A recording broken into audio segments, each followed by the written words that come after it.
Oh, could you start the recording? Better?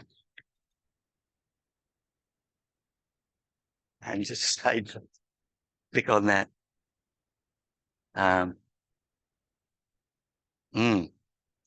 Agenda.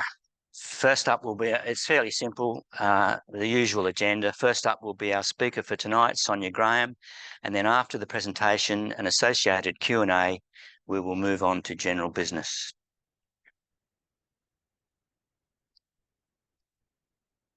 For the Zoomers out there, first of all, a reminder to please mute your microphones if not already done, so we can't hear any background noise from your place. During the presentation, I ask you all to keep your microphones muted.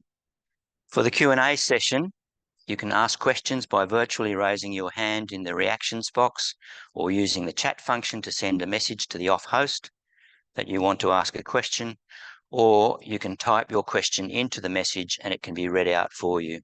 Please mute your microphone after asking your question.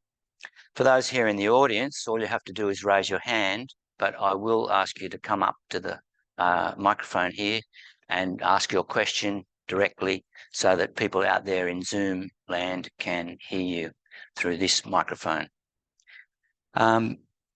So, to our speaker tonight.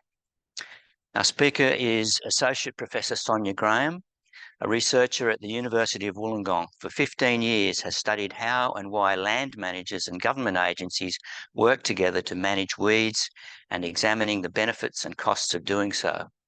Successful weed management programs often focus on the number of weeds removed or restoration of native vegetation, but weeding is a social activity, not just ecological.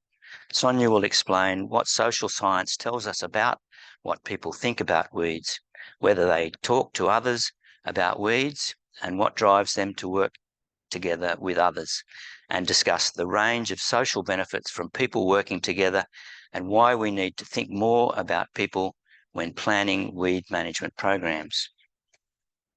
So, how many people here tonight have participated in a bushcare session regularly or irregularly in the past or intending to in the future? I think we've got the whole audience covered, actually. So you've got to come to the right place. So with that brief introduction, I'll hand over to Sonia to tell us more about it. Socialising weeds. Thanks.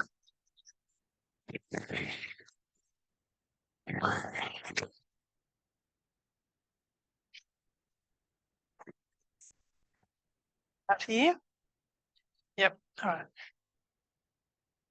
Thank you, everyone. Thanks for having me tonight. Clearly, I'm among kindred spirits if you've all been involved in bushcare or sort of regeneration activities. And thanks for the acknowledgement of country. It's a very special part of the country we're in here. And I also want to acknowledge the country of the Yuin, the Wadi Wadi and the Dharawal people, which is also where a lot of my research has taken place and that I'll be talking about tonight. When I catch the train from Oatley to Wollongong, as you might have seen from that next slide there, these days I often notice the moth-vine plants, especially when the pods are up, that have wrapped themselves around the vegetation near Oatley Station, and the thickets of lantana that seem to thrive, not just here, but along the railway lines all the way down the coast. And then there's the morning glory that winds its way along the fences and vegetation along the path, on the way from the station to the university. But I haven't always noticed these weeds. It's only since working with landcare groups that I've really come to learn about how to identify weeds and begun to wonder why they seem to be so invisible to so many people.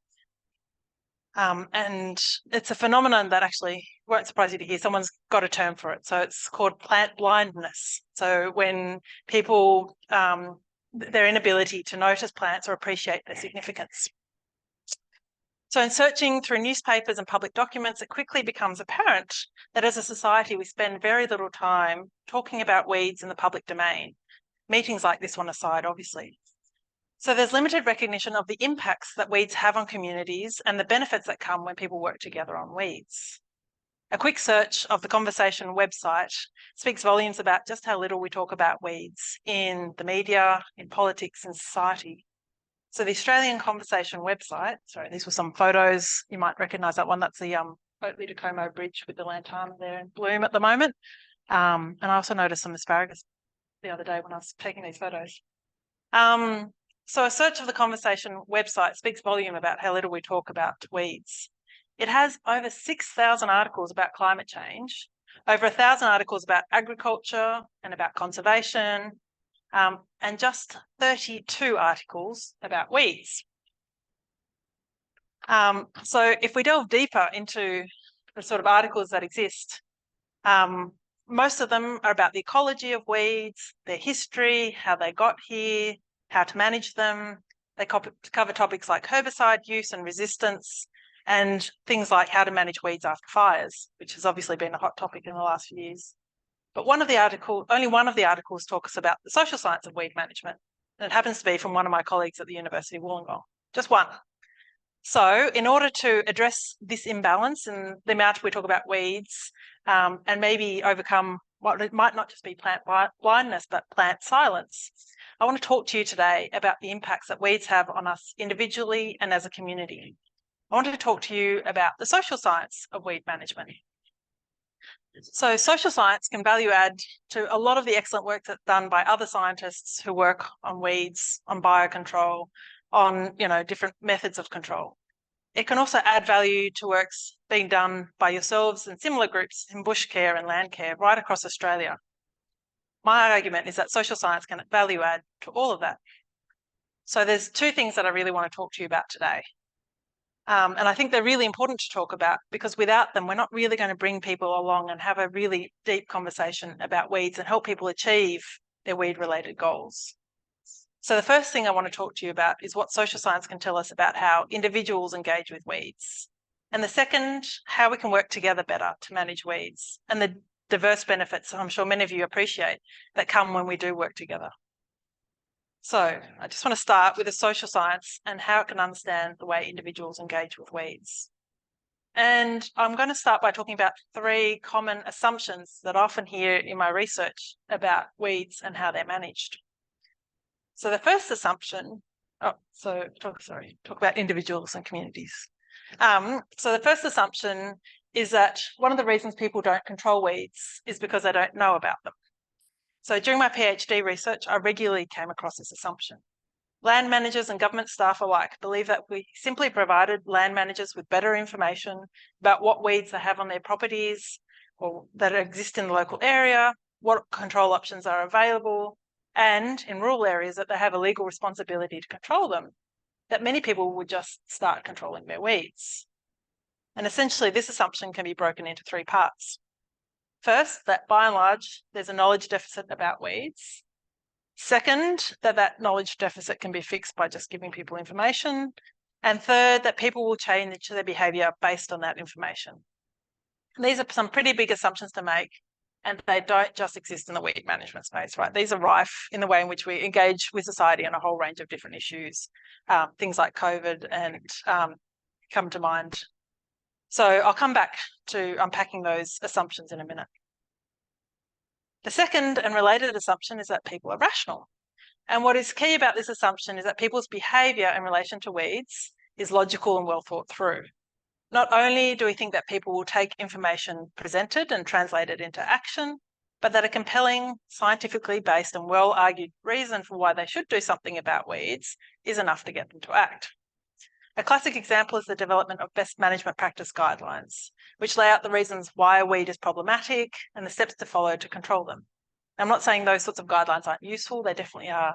It's just that in and of themselves and by themselves, they're not enough. Just handing these to landholders or regenerators isn't enough.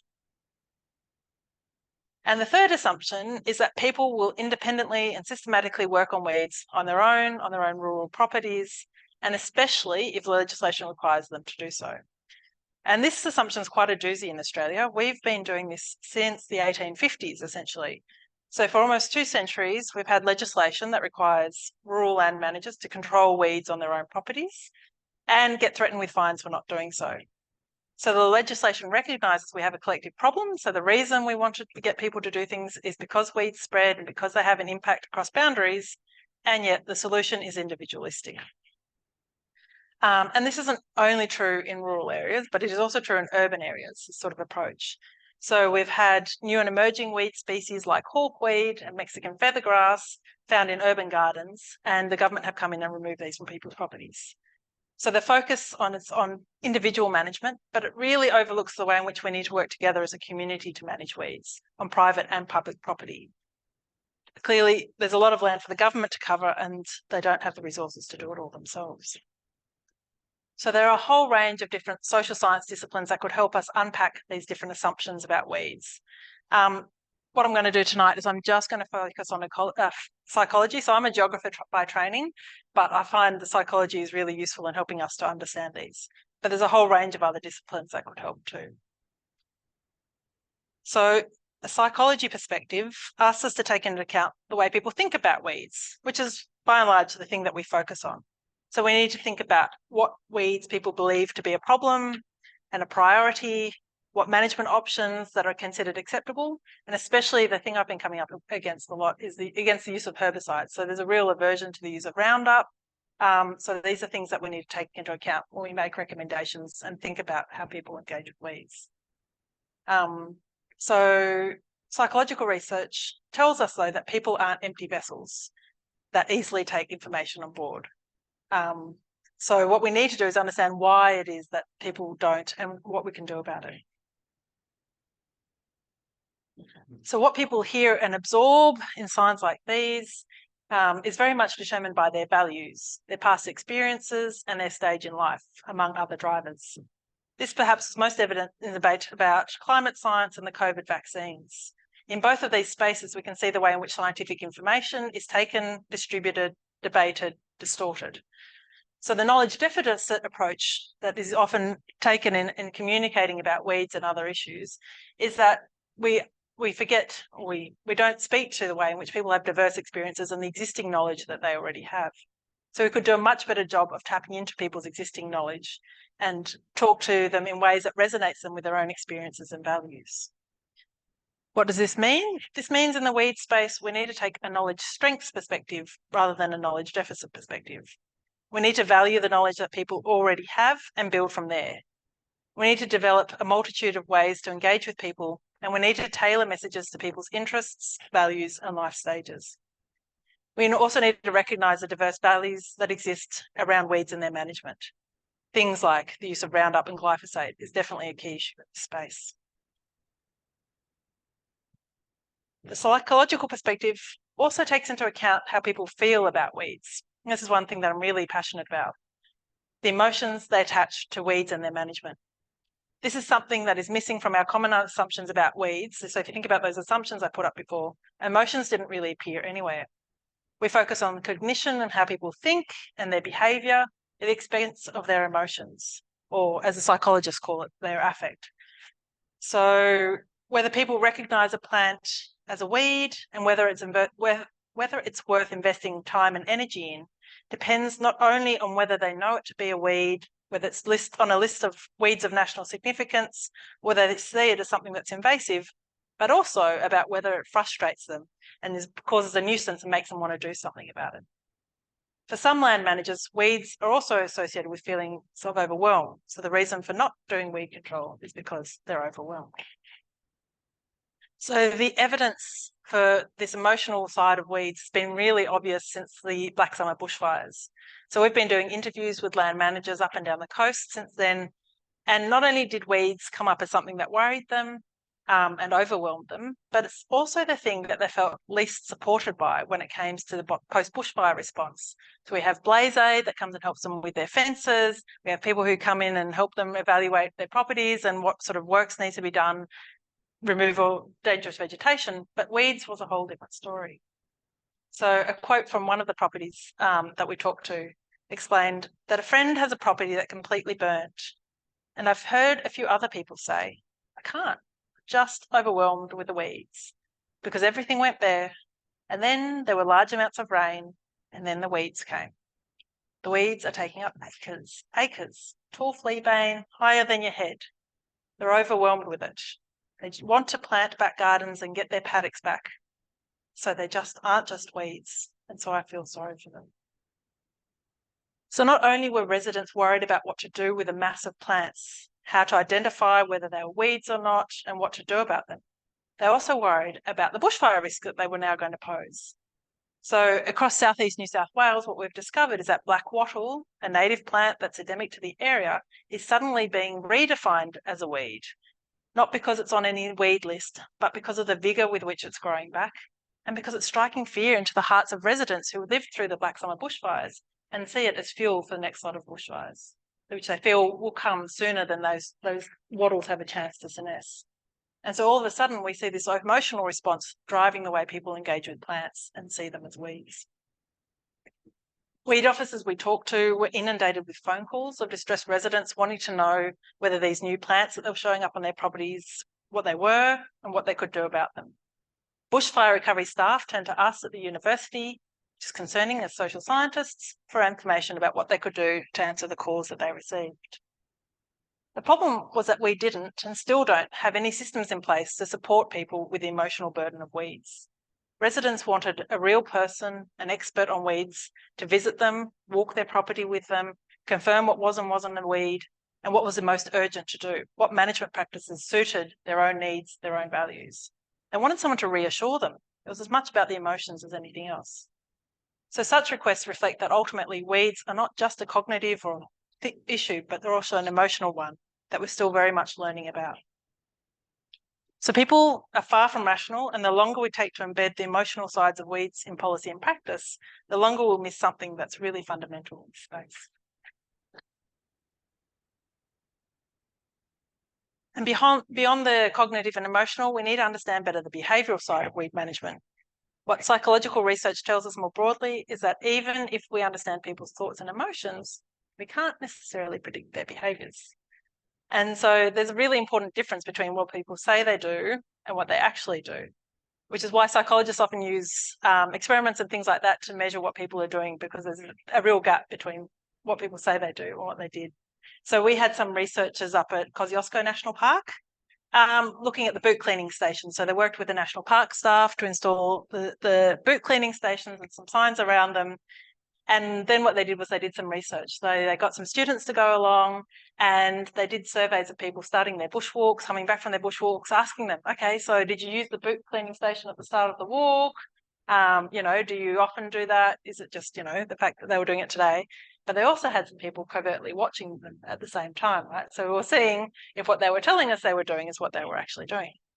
So it won't surprise you to hear. So 40% said that they clean their boots at the trailhead before a walk, somewhere between occasionally and always. And 2/3 said that they clean them at the end of the walk. While bushwalkers were being surveyed with these covert observations, only 16% actually did it. So there's a big gap between what people say they do and what they actually do. So in terms of understanding weed management behaviours, we need to understand what it is that prevents people from doing something that they know and feel is beneficial. And they know that, if they're telling us that they know that they're doing it, that means they know they should be doing it. And why their practice is different. And it might be because of lack of time or resources. It might be they had a group of 20 people and they wanted to just get walking. But it's often more than that. It comes down to their relationships with others. People don't operate in a vacuum. And so much of the limitation of the way in which we deal with weeds in Australia is that we're focusing on the individuals rather than the people that they engage with and their friends, their relatives, and the other people that influence their weed management. But before I talk about weeds and that sort of more collective side of things, I just want to do a quick recap on the messages from psychology. So we need to change the way we engage with people on weeds. We need to take into account their values, their beliefs, their emotions, and putting up more signs and sharing more brochures on its own isn't going to cut it. We need to really engage with the way people feel and recognise their frustrations, support them through their overwhelm, and celebrate the care they show through working on weeds. We need to adopt a knowledge strengths rather than a knowledge deficit perspective. And we need to work on reducing the barriers that prevent people who think and feel that weed management is important from acting in ways that are consistent with those thoughts and emotions. So I hope from this brief overview of one discipline, you can see how social science can provide some unique perspectives on weeds and their management. Now I want to talk about the thing that drives a lot of my research, and that's about how we can get these passionate individuals to work together on weeds. So this distinction between this, so the question of dealing with individuals versus working together is an important difference. We need to recognise that individuals belong to networks and they're going to be influenced by their family, their neighbours, their friends. And there's a whole range of social science disciplines that will help us understand these social dimensions of weeds. I've just got a list up there at the moment. So obviously I'm a geographer. Geographer likes to borrow from other disciplines. So I'm just going to borrow from a range of these different disciplines today to explain a little bit about groups who work together to manage weeds. So I see one of the key limitations in the way we've dealt with weeds in the past is that focus on the individuals at the expense of encouraging collaboration. While we see that weeds are this collective problem, they don't respect property boundaries. And so much of the legislation, the science, the funding has been getting individuals or trying to get individuals to work on their own properties or to focus on their own patch, which has a whole lot of really strange side effects in terms of people's willingness to talk to each other about weeds. Especially in parts of rural Australia where I've worked, what I've seen is that because there's sort of this very heavy-handed legislative approach, neighbours will intentionally not talk to one another about weeds and instead call a weeds officer and ask them to talk to the neighbour about weeds. So it's had these really sad effects on the people's ability and willingness to talk to each other. So that silence that I was talking about before in weeds is in part of our own making because of the way in which we've dealt with this problem to date. And look, don't get me wrong, getting people to cooperate is not an easy thing to do either. But if we want to achieve weed management at a really large scale, then we really need to get as many people's cooperation as possible. If we want to nip new weeds in the bud before they spread, if we want to get on top of widespread weeds like lantana and minimise their impacts, then we need everyone or as close to everyone as possible to play their part. So now I'm just going to dig into a little bit about why it's so challenging to get people to work together and what we can do to support more collaboration in this space. So just like that attitude behaviour gap that I talked about individually, it also exists in this collective space. So we've been doing research with cropping growers in the Riverina, in Sunraysia, and the Darling Downs, and asking them about, do you think it's important for people to work together on weeds? And then the question of, do you do so? And remembering they're telling us that. So whatever percentage I get and do you do this is going to be higher than the actual number of people who do, right? So we found that 84%, over 80% of growers are really supportive. They're like, yeah, it's really important for people to work together on weeds. And we think it's more effective if we do, right? So we've got a high level of agreement. And then only a quarter of people actually said, yeah, I work with my neighbours on weeds. And we know that that percentage is even smaller still really in practice. So the question is why and what can we do about it? If we think about what psychologists tell us, we're not necessarily surprised by this. People's beliefs and intentions don't necessarily translate into action. But it does give us hope, right? That over 80% figure does give us hope. So not only do people believe in the importance of cooperating on weeds, but they do see that there's a whole range of benefits that come from it. They can see that if they work together on weeds, they'll get ahead of weed spread in the area, there'll be improved environmental and agricultural outcomes, and there'll be time saved. But what all of this misses, again, is the emotional and relational aspects of weeds. In that same study, we found that one quarter of people who worked together on weeds together had something in common. They were all more likely to be concerned about herbicide resistance spreading from their property to other properties than the other lot of people who didn't work together with weeds. They cared about the impacts that their actions and their weed management practices had on others, which drove them to act. So showing people how they are connected through weeds and how their weed management affects other people is actually really important. In other research we've undertaken that has looked at how successful land care groups operate and encourage people to work together on weeds, similar themes come through. While what might initially motivate people to work together is concern for weeds that spread across their properties, what keeps them coming back year on year or decade on decade is care for one another, actually. So over the last 2 years, I've been researching 10 community groups who work together to manage weeds, stretching from Kangaroo Valley in the north, that text might be a little bit small there, all the way through to Tathra on the coast and Toowoomba in the south near the Victorian border. And what is striking about all of these groups is the way in which building community is as much one of their aims as it is controlling weeds. So the way that 9 of the 10 groups build community and keep members coming back time and again is by recognising that weed management is as much a social endeavour as an environmental and agricultural one. Not only do the groups spend time each week or each month pulling out weeds, they also make sure to have a barbecue or a coffee or a cake after each event. And this gives people not only the time to reflect and to get to know one another better, but to realise what they have achieved collectively together beyond what they would have done on their own, and then decide what they want to do next. So to bring this example to life, I want to talk about one of the groups that I've been working with, Dewar River Care, who are right in the middle on their own there in the Eurobodalla Shire. And they're just inland from Moruya. So for over 20 years, residents who live along Araluen Road have been working together on the first Saturday of each month to remove weeds from a 42-kilometre stretch of river. I know, right? Isn't it? That's a good question. I'd have to double check that, but a lot. And what's impressive is that they negotiated the permission of all bar one of the landholders across that 42-kilometre stretch to work on their properties and remove the tobacco, the mothline, and the cassia. And the reason I want to talk about this group, I mean, it's impressive the size, the scale of the task they've taken on, and they've achieved a lot of environmental benefits to the river from what they've done, which has won them awards and accolades, but also the social benefits that come to these members from having been involved in this group. So on the 23rd of January in 2020, the Clyde Mountain Fire swept through the Dewar Valley. Because River Care members had spent so much time working on weeds and building relationships among the group, when the fires came, those who lived in town in Moruya provided shelter to those who had left their homes. Those who were members of the Rural Fire Service benefited from having intimate knowledge of all these properties and being able to send messages back to those in town telling them what had survived. So since the fire, the valley has experienced extraordinary rainfall, as we all have in the last few years, but their valley has flooded 10 times. So as the vegetation has come back, River Care has provided an invaluable support network.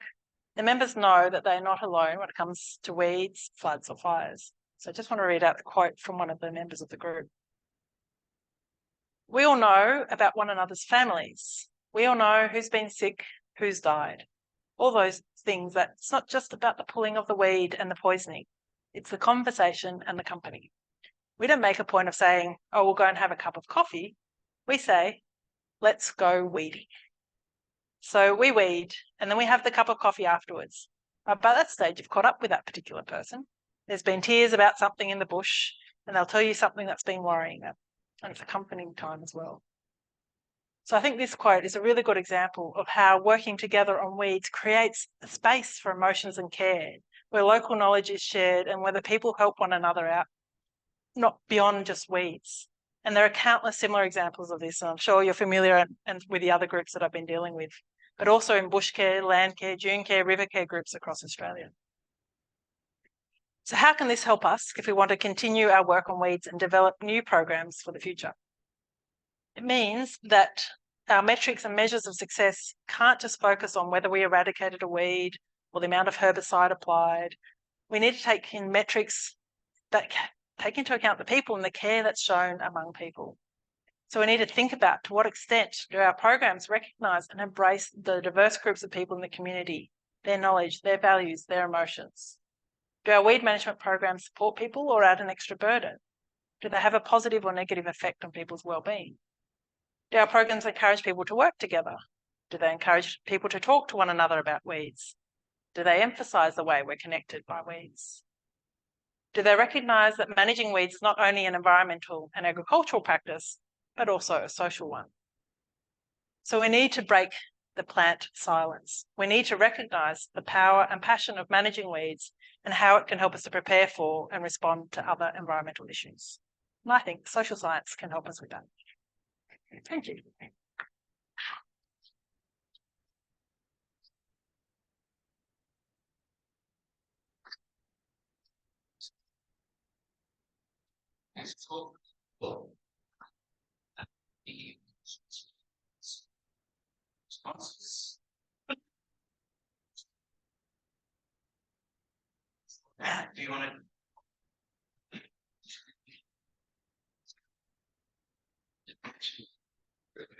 speech about 1822.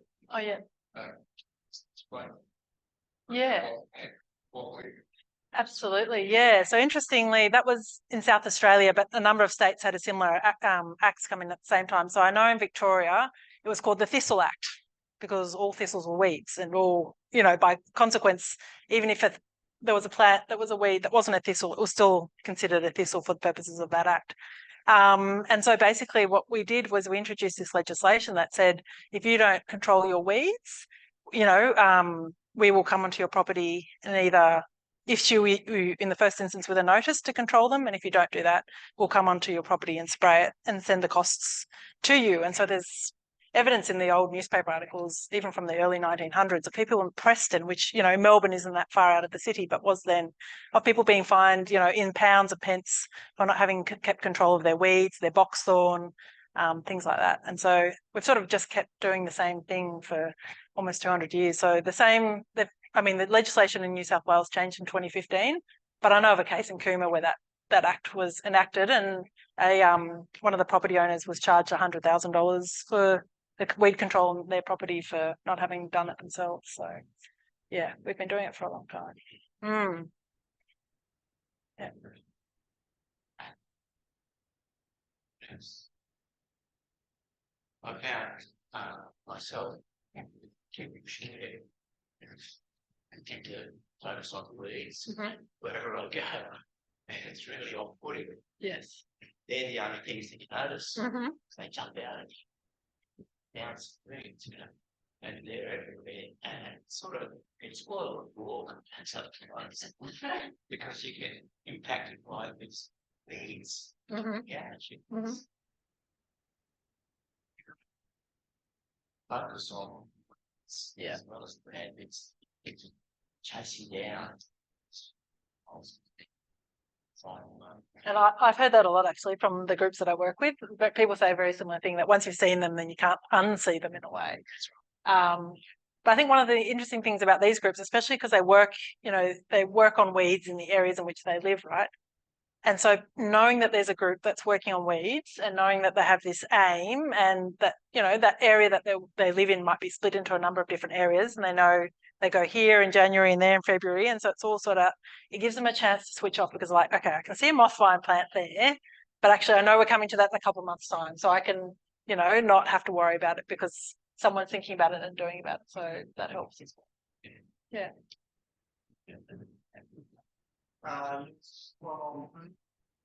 What legislation on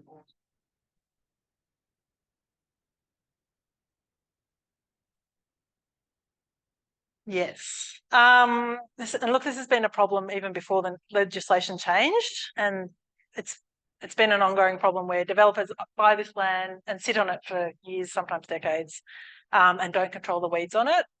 And I think previously local council staff were more willing to use the powers in that legislation to fine people. There's been a real shift in the last 7 years, possibly longer, away from wanting to use the fines and stuff. So, I mean, I think the legislative powers are still there, basically, and if a council wanted to do something about it, they still have the power to issue these notices and stuff, but it depends on the individual council. Some weed officers are much more for that sort of approach and others aren't. There's no easy answer.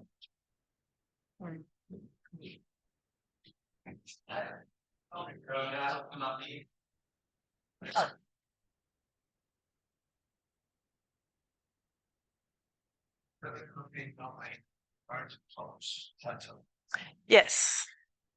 Well, as opposed to the slopes where there's various kinds of rainforests and eucalypt forests, it's not all that big relative to vast areas of developments taken on.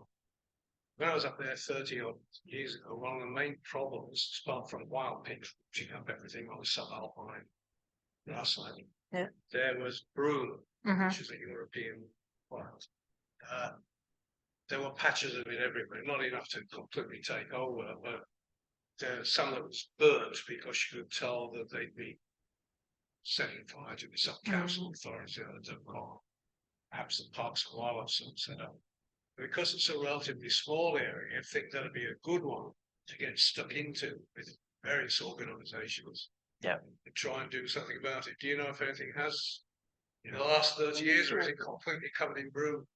That's a very good question. I haven't been there for a little while, so I don't know. I'd have to look into it. But so the question there was about Barrington Tops and whether there's been, and I think this is part of the point. So the social science says if you want to work on weeds, then the best thing you can do is start on a small area, right? If you think about it everywhere, take Lantana, for example, like if you're trying to.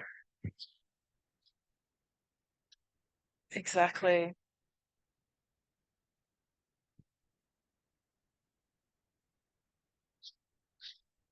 Yes. Yeah. Also probably victim to reduced government resources in this space.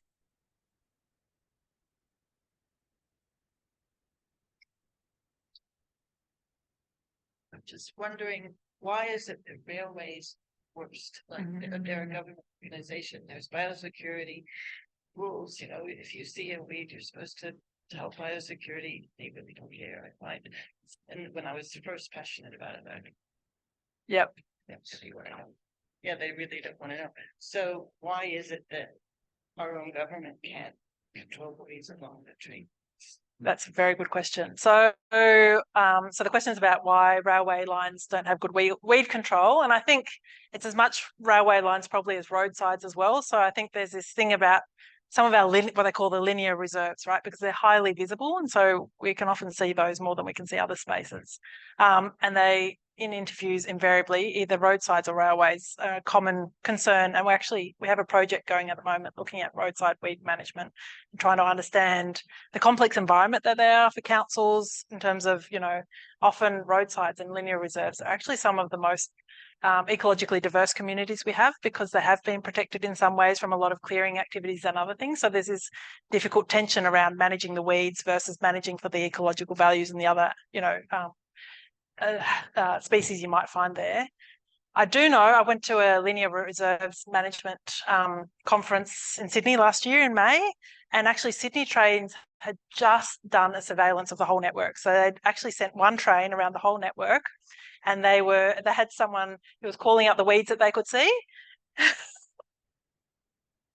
And someone else was there mapping and pressing buttons so they actually did a map of the whole network. And then obviously, like, that's a very big area to try and manage. So they're now working on trying to identify the hotspots. And that's as much about what weeds are present as community concern about those weeds and places, and sort of marrying those two things. I'm trying to come up with a plan, and in part in recognition of the fact that, you know, this was something that was by the wayside for a very long time, and trying to become a better neighbour and do their part on weeds. So I know there's work in that space, but it has been a very long time coming.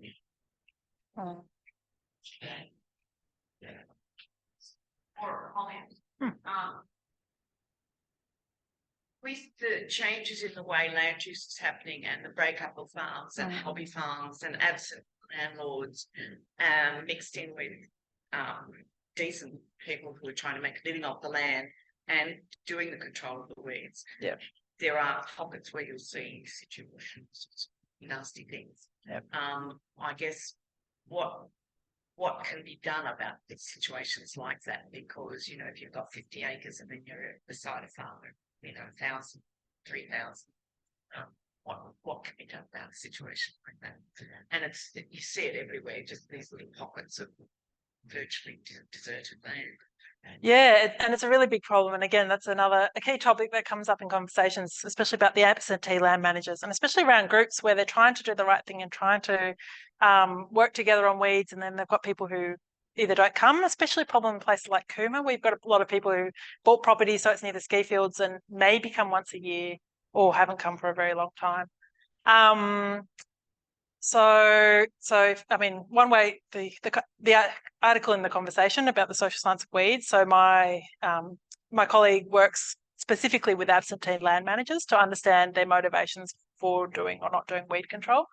So some of the ways around it, like with the land care groups, is about making it that social thing and trying to time it when weekenders are going to be there and try to involve them into the community so that they understand the importance of the community of controlling weeds. So sometimes that community approach can be a way into having those conversations. And I know one of the places in the Kangaroo Valley one of the members who's been running the group for 25 years, like everyone has a common experience of when they were unloading the furniture from the truck, like he was there at the door going, "Hi, my name is, and I would like to welcome you to the Brokers Creek Land Care Group," you know, so that from the moment they arrive, there's someone there explaining exactly.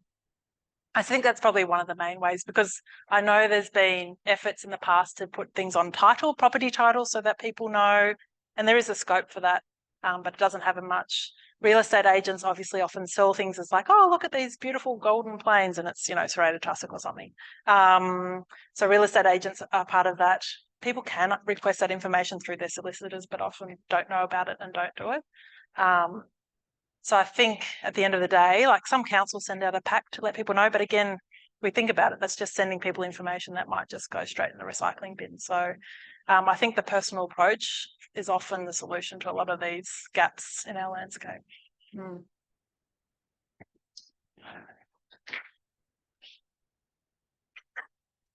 Sort of a comment as well. Yeah. But I'm a railway enthusiast.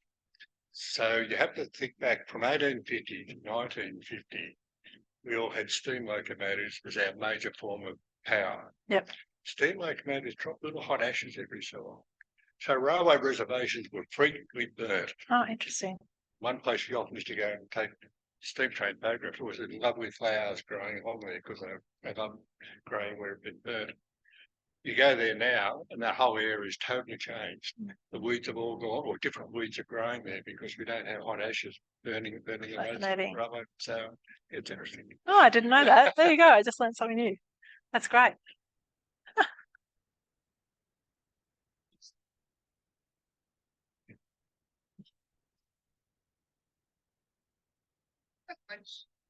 Urban areas experience with groups that want to work in urban areas. How do you attract, especially young people? Even let's say you want to start a group somewhere in the suburbs, you don't know anyone else. It's easier in the country when people know each other, but from a social point of view, how to attract, how to build their emotions. Yeah, fantastic. And funnily enough, I know you've framed this as an urban question, but actually one of the questions that all of the land care groups I've been working with is that question about how do we get the young people involved? Because they're all an aging group. Like I'm often by far the youngest person there as 42-year-old when I go along to these groups. And so they've all seen it. And it's been really interesting because sometimes they try and let our generation off the hook and say, oh, well, they've got, you know, two people, you know, now working and all these other reasons.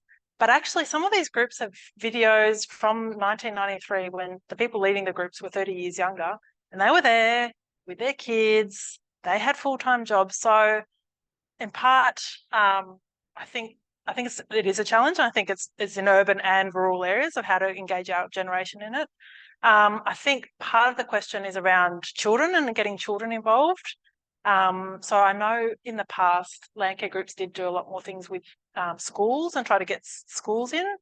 I know there's efforts around intrepid land care, but that's much for a sort of 20-year sort of age group university student where they're trying to get those sorts of people to volunteer, and those groups move around. So instead of being in one place for 20 years, they'll go to a different group every time. But in our generation, I think tree planting activities are the things that I've seen have brought people with kids the most. But then the issue is how do you get them to come back for things that aren't tree planting? I wish I had an answer to that. That's one of the things I'm hoping to tease out a bit in my research. And so I'm writing a book with these experiences of these different groups. I'm hoping that that also speaks to our generation a bit and says, come on, there's these really great spaces where you can, because they're fun, right? Like you get to, like in Tathra, which is largely urban. So Tathra is probably the best example. You know, you get to explore all these parts of Tathra that you would never get to be in otherwise with a plant expert who gets to show you. And like, we have questions about the scratchings and then the person who knows says, oh, that's the bandicoots. And so it's not just about the plants. You get to learn a whole lot about the environment. So I think some way, I think it almost has to be through the kids and getting them involved. Yeah. I wonder if there's something in something about adopt a tree, adopt it, road, stretching road. Yeah. It applies to bigger assets, but adopting a tree or trees. Yeah. In the urban context, planting those fairly regularly. So get a lot of kids, and you can say, come back in a year's time and see how big the tree is, or put a little name on it or something like that. Yeah. So they Yeah. Yeah. That's a very project, but yeah, absolutely. relax. And then you're tying emotions to it, right? Because then you're getting them involved and then buying into it and feeling like a sense of identity as well, right? Like that. Yeah.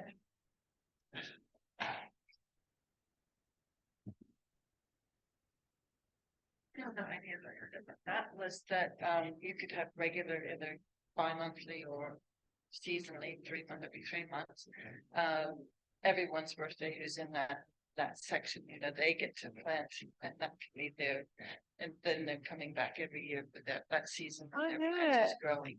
Lovely. Also starting out with hospitals when kids are born, maybe understory plants or small plants that people can take home with them and then can start on in a little brochure that goes with it. These are the plants in your neighborhood. Yeah. Kind of thing. Oh, that's lovely. I love that idea. And I think like the other thing, so I've got an 8-year-old, right? So I just don't feel like she does enough of the planty stuff at school, right? Like there's no garden that she works with, or I don't know at what point, or if any point in the school curriculum they learned either about native plants or weeds, right? So there's, I think, scope somehow to engage with the schools around this issue.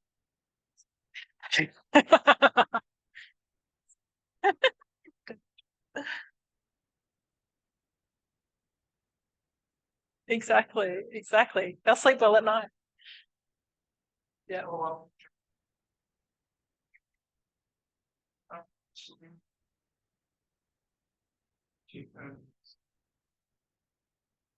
So which weed area was that? Dense weed areas. Yes. Yeah, and look, even it's been interesting. I've been working with a group just south of the Kangaroo Valley, and they had a really big lantana problem, and they're also big birdos, and so they're a bit worried about getting rid of the lantana because they felt like it was a habitat for some of the smaller birds. They also have issues with foxes and deer as well, but they then discovered that once they got rid of the lantana, then actually those small birds came back actually in bigger numbers than they had before. So even though there was that sense of possibly losing that habitat, once they planted the trees and they'd had a chance to regenerate, they actually saw the species come back again. So yeah, I don't know if that quite answers the question.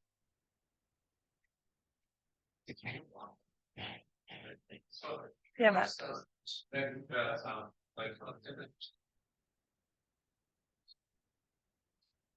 Ooh.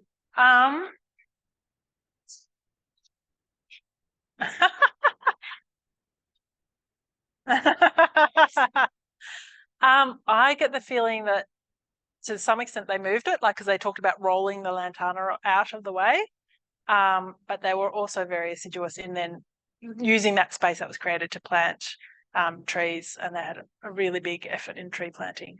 But other areas where they were less, and I guess the other thing is once you've got rid of it once, you can't just get rid of it once, right? Like you've got to keep coming back. So on one property where they'd done it and they kept going back and pulling out all the weeds in working bees after like that, when the lantana invariably kept coming back. Other properties that just left it and didn't come back to it are now back to where they were, and you can't find the trees for the lantana again. So yeah. It's the maintenance, and this is the issue with engaging our generation. And it's like you've got to come back to the maintenance, and a lot of people think that's boring. But I think if we can show people that it's fun and it's social, then I think maybe that bonding is what we can do to try and encourage people to come back.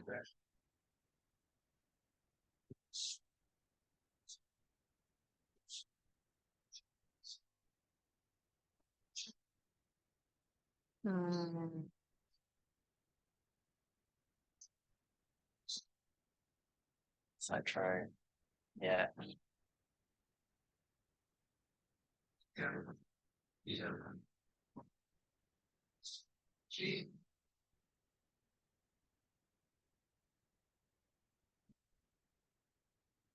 Yeah. Yeah, no, I totally agree. And look, we did a tree planting, my daughter and I, with a friend in Orange. And my daughter loves every time we go back to Orange to go back and look at the trees. But they haven't had any follow-up events at all. We would totally be, really keen because she's got that connection to those trees and having been part of it. So.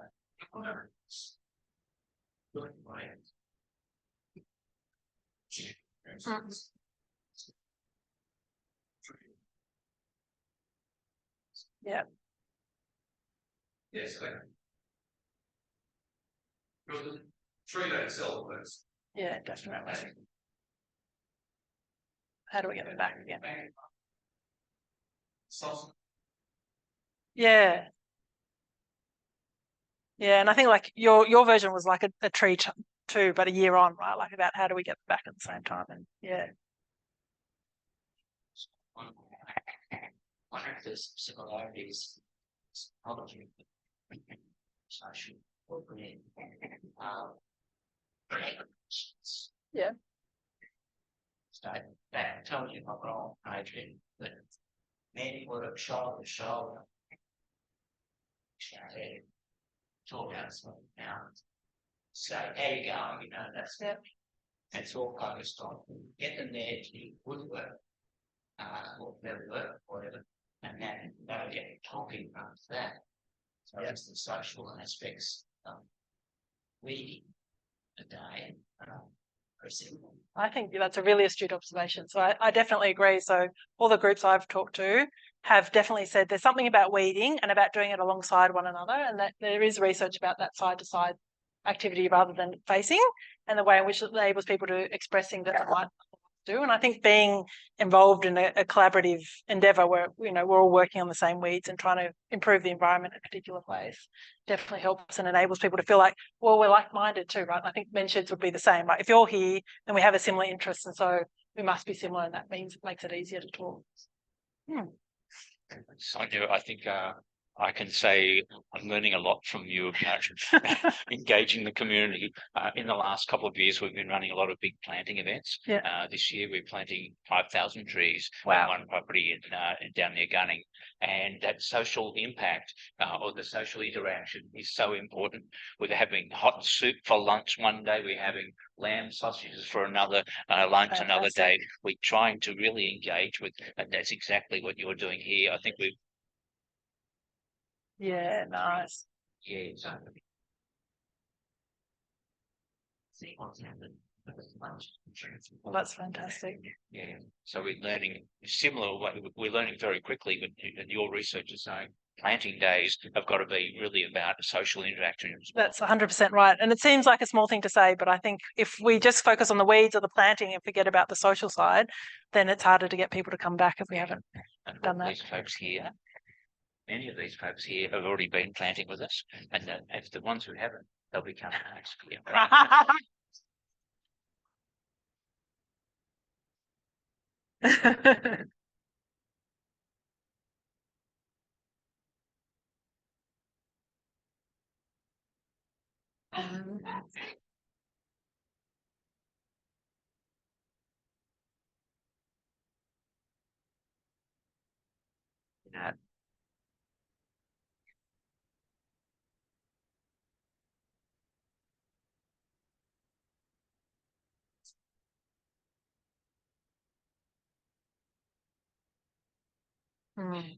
Yeah, it's so true. And what I found in other research that I do is that the people who volunteer rarely are just volunteering in one place.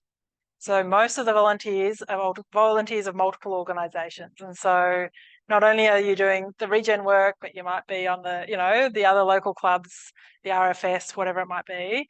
And so, yeah, that's the other thing to take into account, right? But how do we bring other people in who aren't currently volunteering? And once they're doing it, then they're likely to lead to volunteer roles in other places. So it's part of a bigger picture too.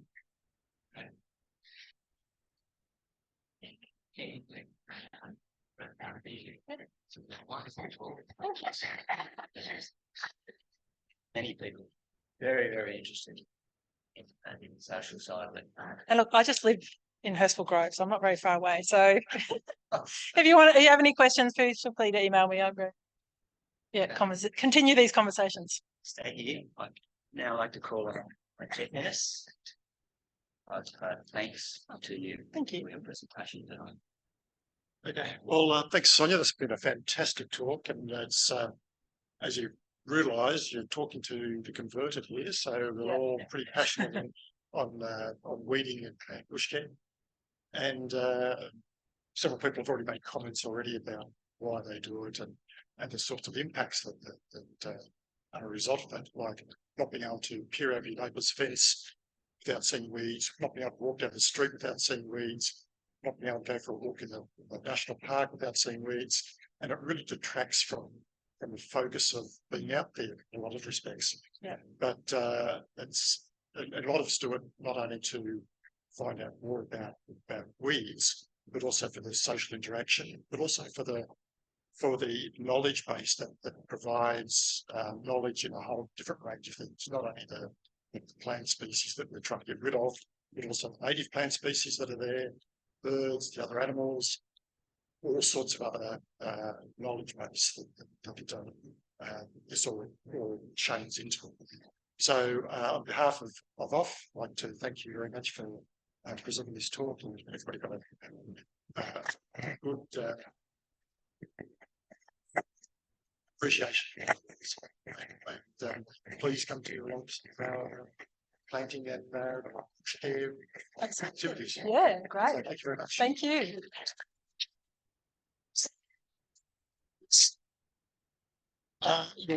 These aren't weeds. Flannel flowers. Like planting flowers to me. So just once again, on Wonderful. appreciation of OFF. Thank you. I love flannel flowers. They're my favourite. Thank you. Thank you.